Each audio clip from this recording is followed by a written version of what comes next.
The notion that global warming is a war by the mainstream media against Christianity is a complex and multifaceted concept that has been debated by scholars, theologians, and environmentalists.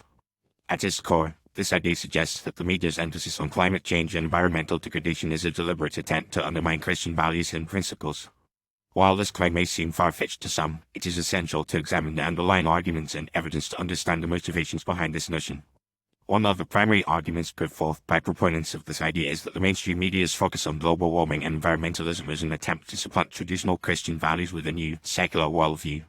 This perspective posits that the media's emphasis on human-caused climate change and the need for sustainable practices is a way to shift the focus away from spiritual and moral issues and towards a more materialistic, as-centered worldview.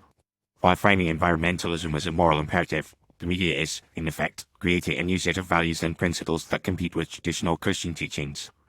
Another argument is that the media's portrayal of climate change as a catastrophic, apocalyptic event is a way to instill fear and anxiety in the public, thereby undermining trust in traditional Christian institutions and authority figures.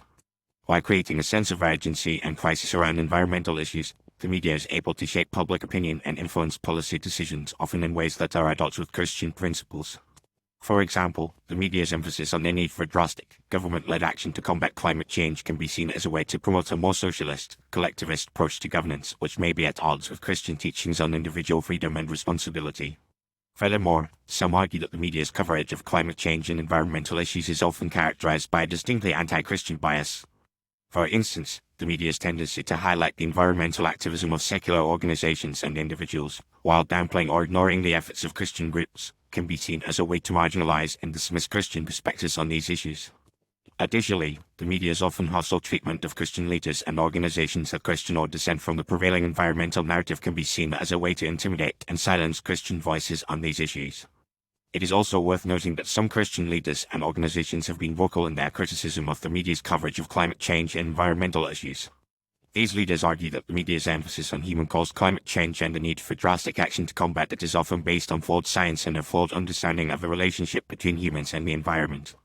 They argue that the media's failure to acknowledge the complexities and uncertainties of climate science, as well as the potential consequences of drastic, government-led action to combat climate change, is a failure of journalistic integrity and a betrayal of the public trust. In conclusion, while the idea that global warming is a war by the mainstream media against Christianity may seem extreme or even paranoid to some, it is essential to acknowledge the underlying concerns and arguments that drive this perspective. The media's emphasis on climate change and environmental issues, as well as its often hostile treatment of Christian leaders and organizations, can be seen as a way to shape public opinion and influence policy decisions in ways that are at odds with traditional Christian values and principles. Ultimately, a more nuanced and balanced approach to covering climate change and environmental issues, one that acknowledges the complexities and uncertainties of these issues, as well as the diverse perspectives and values of the public, is needed to build trust and promote a more informed and constructive public discourse.